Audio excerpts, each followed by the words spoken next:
নজর রাখবো বলেছিলাম মধ্যপ্রাচ্যের মহারণ, আর সেখানে খামেনেইর মৃত্যু। শুধু খামেনেই নয়, তার পরিবারের সদস্যদেরও প্রাণ চলে গেছে। এবং ইরান বনাম ইসরায়েল আমেরিকার এই যুদ্ধের পর পরিস্থিতি কি হবে? তবে কি বাঘের লেজে পা দিল ইসরায়েল? শুরুটা করেছে ইসরায়েল, হয়তো এর ইতি টানবে খামেনির দেশ।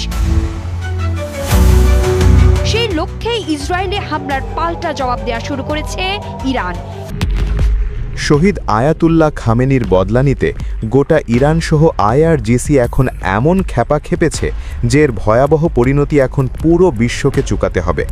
এদিকে খামেনির বক্তগুলা কি বলে শুনুন।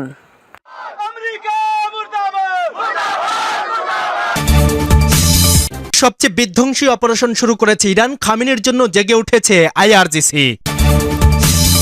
খামেনি হত্যার প্রতিশোধ হিসেবে ২৭ মার্কিন ঘাঁটিতে হামলা করেছে ইসলামী বিপ্লবী গার্ড কোর আইআরজিসি।